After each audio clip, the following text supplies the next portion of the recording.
Hello po, bale ito yung pinaka main road or right of way ng property. Meron po tayong 6.5 meters wide. Yan, mula dito hanggang dun sa property. Pag natapos ito, bali tulay na lang ang gagawin. Nasa 150 meters na lang. Way to Tagaytay po yan, to Twin Lakes. Tapos ito po yung daan. Tapos ito po yung way papuntang bayan ng Magallanes po. Bale, nandito lang po tayo sa boundary ng Alfonso. Kaya kung gaano kalamig ang Alfonso, ganun din po dito sa property ito. Ayan po. Andyan po yung muhon. Tapos yun din po yung muhon. Ganyan po kalaki ng magiging right of way ng property inaalok po namin. Bali dito muna tayo magdadaan sa Barangay Road dahil hindi pa tapos po yung daan. Ito po yung papunta dun sa main road niya, yung sa daan ng property.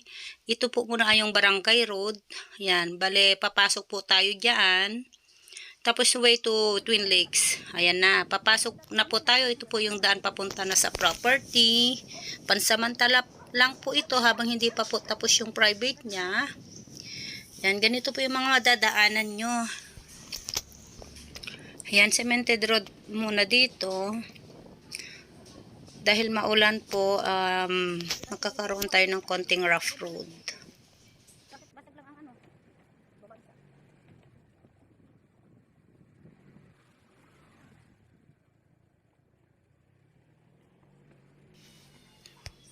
Bahayan na rin po dito. Ayan, may mga nagpatayong bahay na rin dyan.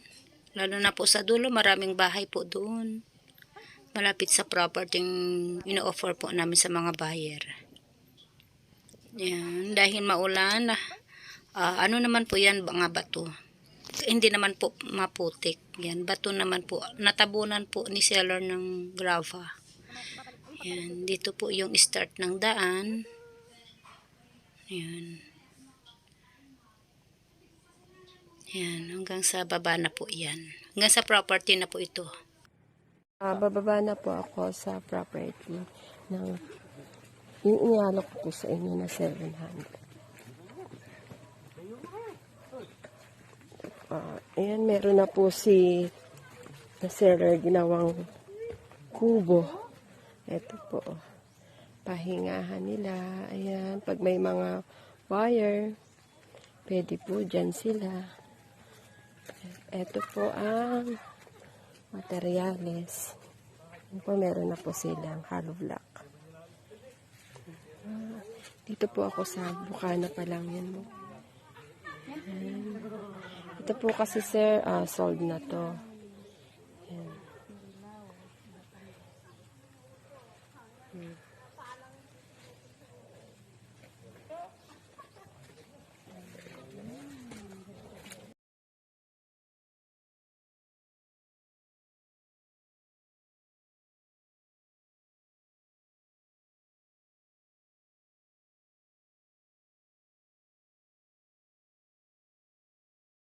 Ayan, bale sir, pababa na kami. Ayan, ito yung kalsada na yun, yung tinuturo na yun. Yun po yung pinaka main road. 10 meters wide po doon. Ayan, ganito po yung lupa niya, slope. Ayan, pero ganito hindi naman talagang slope na slope. Yan yung paligid. Yan po.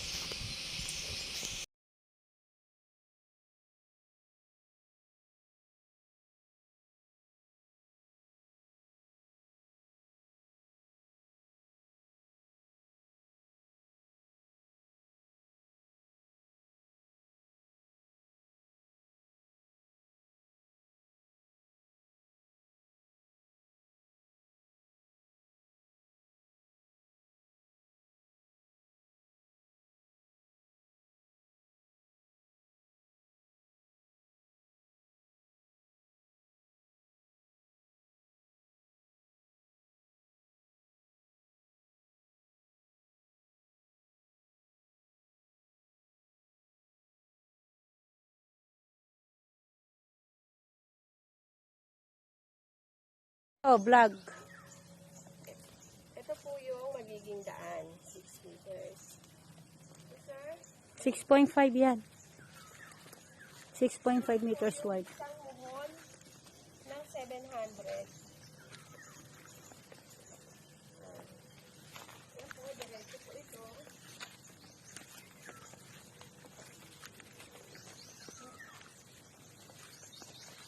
Di ba kasi sabi mo ito yung dinadaan ako? Mm-mm.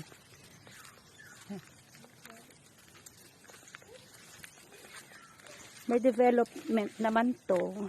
Kaya sa ngayon, ganito itsura. Pero pag natapos po ang develop, maganda. Maganda na po dyan. Ito, dito lang po banda yung slope. Yan, dyan. Pagdating po dyan, dahil masukal po, patag na po dyan, sir. Yan. Mm-mm.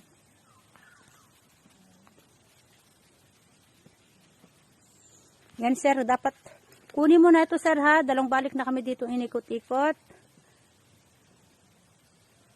Yan, doon. Okay. Sige lang, ate. Naka-video ako sa'yo.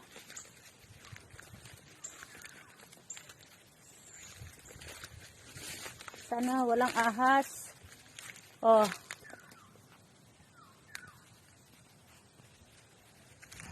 Saan ka na, te? Ayun na siya. Dali lang. Dadaan ako ng malinis.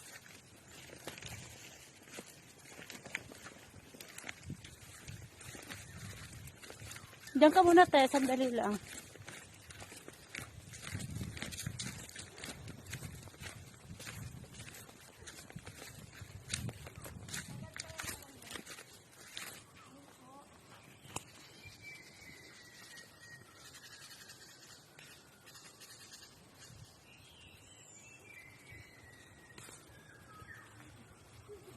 Ayan, hanggang doon. Mula dyan, ang muhon. Dahil ito yung daan dito. Mula from dyan. Tapos hanggang dito. Ayun. Ayun po yung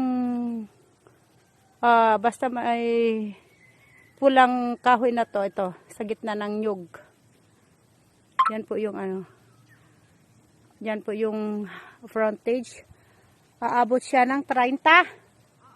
30 meters ang frontage, sir, mula doon.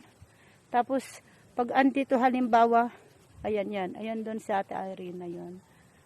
Tapos, dry, ito naman, sir, dito, hindi naman magiging tubig na zone kasi yan lalagyan nila ng ano ba? Convert. Yung agusan ng tubig sa ilalim. Ayun. Amburnal.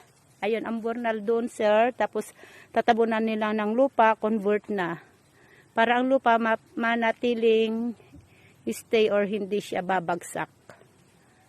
Ayan. Pagdating dyan, sir, dyan sa damo, patag po yan. Dito lang konti ang slope. Pag dito ang bahay mo, sir, gagawin, tanaw mo ang bundok. Rest house ang gawin mo, sir. Ito po ang matatanaw nyo. Mga yan. Ayan. Lalo na pag up and down. Kasi dito naman yung daan. Ito naman, sir, hindi naman ganito kataas pag na road trace. Ibababa pa to. Tapos ang lupa na, sir, yung kalahati dito. Yung kalahati naman dyan sa kabila. Ayan. Ganyan po mag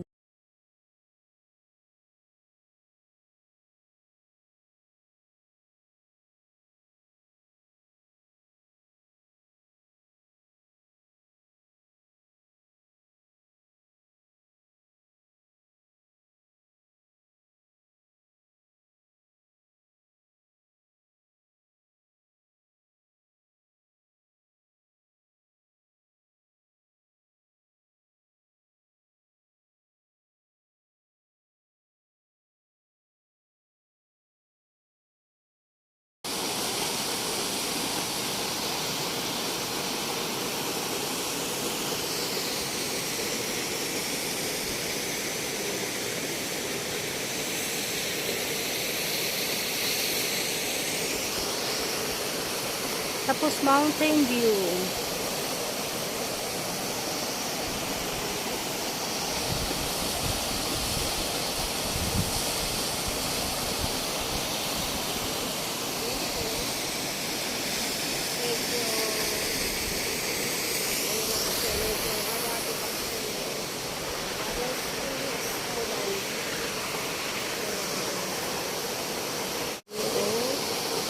Ganda talaga. Mountain view.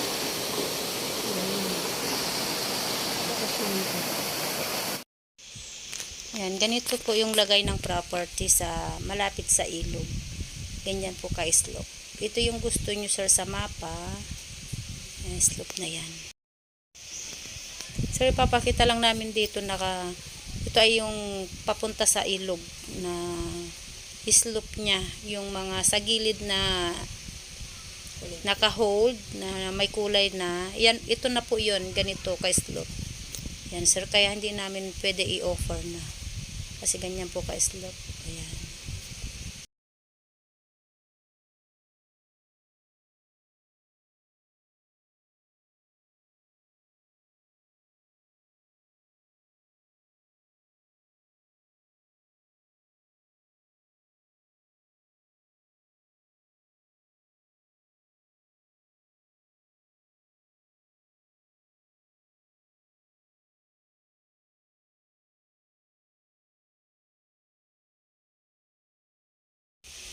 Sir, ito yung ibabaw ng falls. Ito ay naka-reserve na po. Yan. Dito yung ibabaw ng falls po. Ito yun. Ganyan po ka-slope yan.